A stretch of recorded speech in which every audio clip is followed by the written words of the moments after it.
Okay, so Labour has now officially won the election, and surprise to absolutely no one, Keir Starmer is our new Prime Minister, and he is ready to, in his own words, It's time for change. Which is why in this video I'm going to be going through all the proposed changes his party is planning to make and what they actually mean for you and your money. Remember though, just like any government, these are all just promises, and use that word very lightly, but nonetheless, let's take a look at their manifesto. Taxes and pensions. This is probably the one we all want to know about first, and Labour have some bold promises when it comes to firstly their taxes, where, once again, in their own words, claim they will make the UK tax system fairer. Sounds good to me. And they have backed this with their first promise of zero tax increases for working people. This includes things such as income tax, national insurance and VAT. However, there is very little information on capital gains, stamp duty and council taxes. Now, one of the big things that I saw during the election run-up was the Tories actually questioning Labour on how they can even afford this, and Labour have responded in their manifesto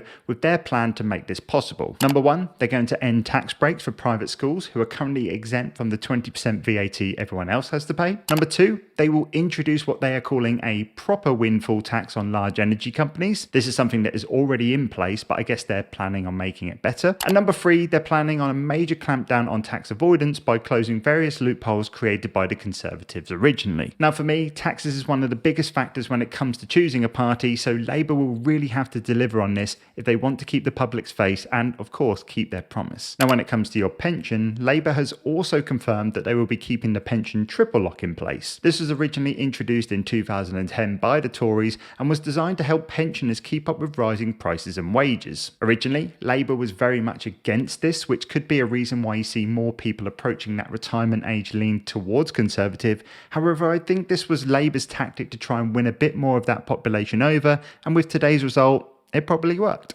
We did it! One thing I will say though is that for those that are much younger watching this video that maybe have, let's say 30 or 40 years maybe until you can even activate your pension, there's a high chance that this whole entire thing will look completely different by then, so take it how you want to. Housing. Keir Starmer in his campaign has promised to get Britain building again with a plan on building 1.5 million homes within the next 5 years, which is the equivalent to 300,000 homes a year. Now for me, this is a really big claim, as we all very much know housing is a major issue in the UK, especially when it comes to affordability, but Labour are promising us that they'll reach this target by, number one, reforming how planning permission works, number two, generate new towns with green spaces and transport links, and number three, introducing what they are calling a planning passport, which essentially fast-tracks building approvals and the delivery of high-density housing on urban brownfield sites. Once again, and you'll probably hear this throughout the whole video, this is a reminder that these are all just promises laid out on their website, but if they can achieve this, house prices are very much determined on supply and demand, so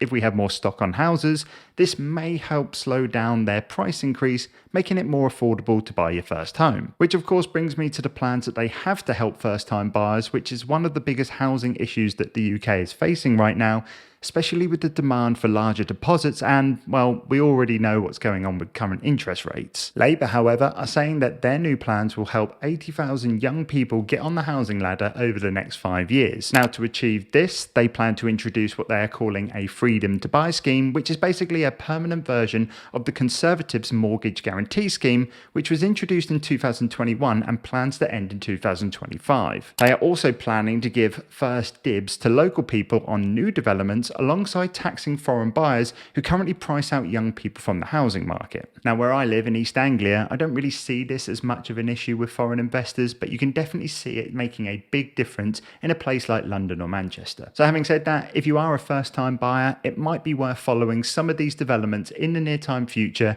as they may have a positive effect on your situations. Another thing that they've promised when it comes to housing is to actually help out renters with extra protection. Two things they're going to do is, number one, remove no-fault evictions, and number two, create a policy that allows renters to challenge unreasonable rent increases. I'm not exactly sure how this will work, but I think we can all agree, especially those looking for a place to rent, that prices have just got out of hand and some form of regulation is definitely needed. But overall, on the housing side of things, there are some very bold and very positive changes being shouted about. Next up's another big one, and that's the changes to help the current cost of living crisis, with them looking to reduce energy bills. And one of the biggest things they're planning to do to achieve achieve this is by creating Great British Energy, a publicly owned company that won't rely on energy dependence from places like Russia, and it will actually put their profits back into the hands of the British public and will also create 650,000 jobs in the UK. Moving on to travel, I couldn't really find too much that they were promising other than the plans to renationalise the rail service